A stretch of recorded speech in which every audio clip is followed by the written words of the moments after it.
Olá, aqui eu vou continuar falando de interpretação e vou falar um pouco das regras de Morin. Aqui eu vou deixar na descrição alguns sites, caso esse aqui fale um pouco da história dele e da vida pessoal. Esse aqui fala das 112 regras aqui e separa por grupos. Esse aqui, que eu acho interessante aqui, é que o Morin faz essa tabela aqui, falando sobre um benéfico, um maléfico, dependendo da posição dele, como ele fica. Nesse site aqui, espaçoastrológico.org, são as 112 regras em português. Aqui,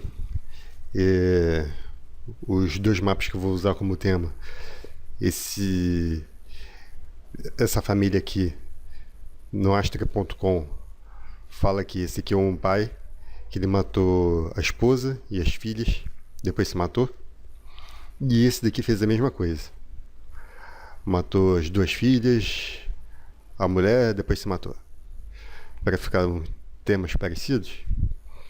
Aí então aqui, eu tenho um mapa de duas filhas deles, que eu vou usar de exemplo aqui. Então aqui, a regra 65. O senhor da casa 1, situado em outra casa do mapa, indica que as inclinações e as tendências intelectuais do sujeito vão principalmente para as coisas significadas por essa casa. O regente da casa 1, de uma forma geral, ele dá importância à casa onde ele está, né? A temática daquela casa. Mas também, se você for perceber quando você pega uma revolução solar, você percebe a importância dele e do grau do ascendente e do lote da fortuna e do espírito também, que faz parte, que é com o lote da fortuna, né? O aspecto que, por exemplo, que o lote da fortuna faria com o planeta aqui. No caso, ele faz um aspecto bem próximo com a Vênus, né? Então, você pode observar a casa e aqui ele ressalta a inclinação, tendência intelectual. Geralmente mostra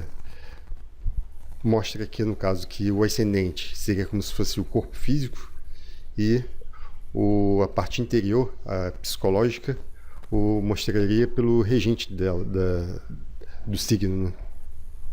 E você vê isso em outras coisas. Por exemplo, em textos antigos mostram, por exemplo, Vênus, quando representa a parte sexual. Se o regente dela estiver aflito,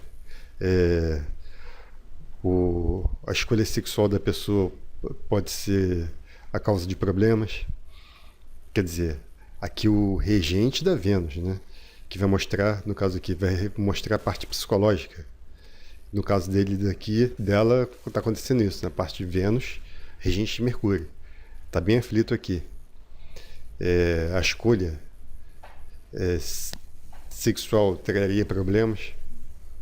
Esse é um exemplo, né, da relação do regente de um planeta. Aqui ele fala do ascendente. Mas eu vejo aqui que nem sempre o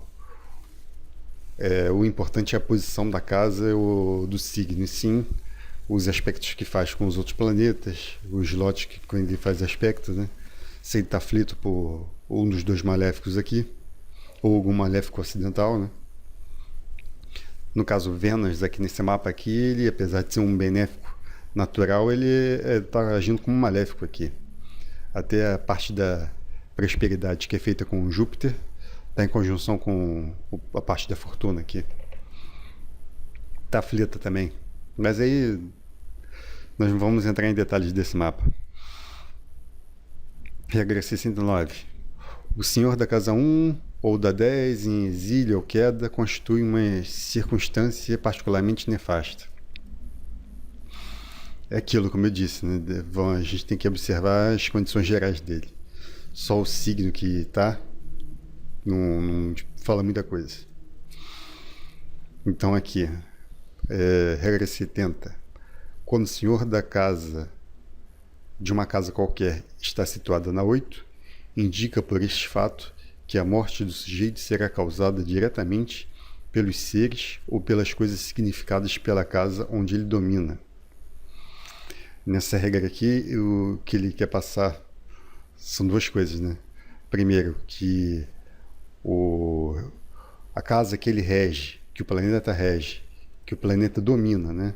É o ponto de partida para as coisas que ele significa. Caso aqui, vamos supor, Marte. O relacionamento, casa 7 e a casa 2, seria o ponto de partida. E ele coloca aqui como ele sendo a causa principal da morte, né? Então, aqui seria a mesma coisa que você imaginasse que todo regente da casa 3, na 8, o causador da morte da pessoa seria o irmão. Não é assim. A gente tem que ver o regente como você pode encarar ele como a personificação das coisas relacionadas à casa e também a ativação daquela casa trazendo as coisas relacionadas a ela, né? Como ela é a personificação da casa, né? Então, por exemplo, o regente de uma casa ele tem que se adequar às condições da casa. Se o regente da 3, que tem uma relação com o irmão, estivesse na casa 6, ele ia ter que se adequar às circunstâncias daquela casa. Trabalho duro, servidão, doenças. Servidão, no caso, para o nativo, né? E no caso a casa 8, para um planeta se conformar à situação dela, ele seria a perda do nativo para aquelas coisas que ele representa. Por exemplo, aqui teria mais relação com a perda do irmão. Você pode constatar isso fazendo uma revolução solar de um mapa com um tema simples. Pois esse aqui não é um tema simples, que esse aqui aborda, nesse mapa aqui, numa revolução solar, que ocorreu a morte do pai, da irmã, e da mãe e dela. Então, são muitos eventos para um mapa só de revolução solar. Mas se você pegar uma revolução solar que o tema exclusivo foi a morte do pai do nativo, por exemplo, você vai ver que os significadores de pai geralmente estão envolvidos na casa 8, ou se não estão na casa 8, ou até mesmo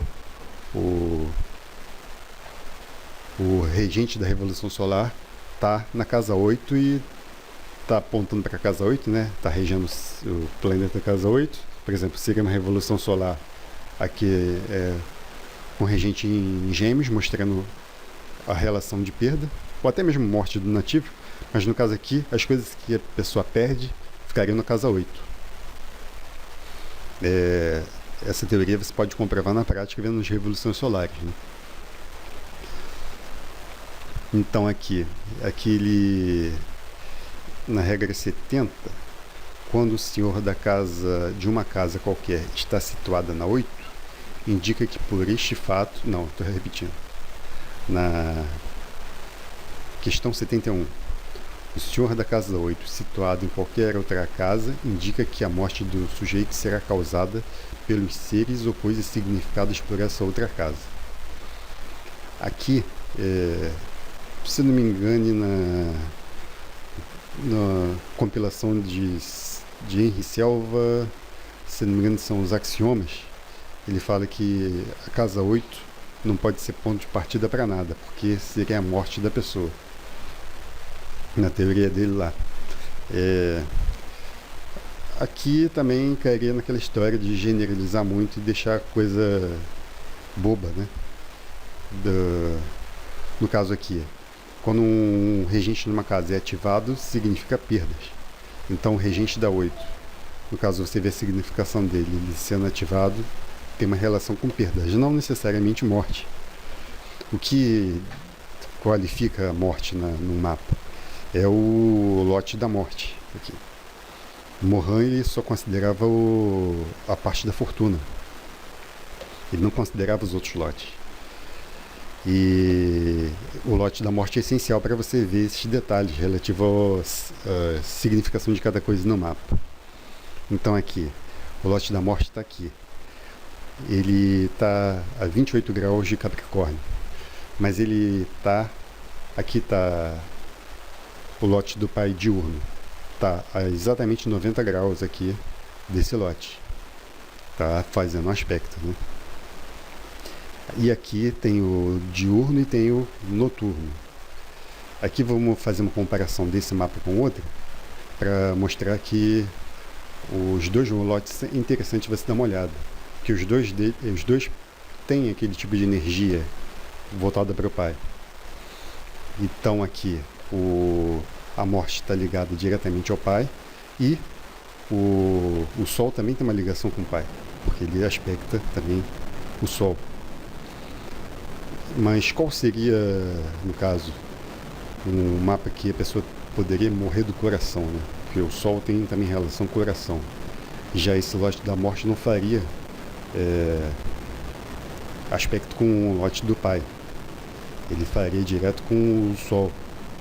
Isso pode mostrar uma pessoa que vai morrer do coração.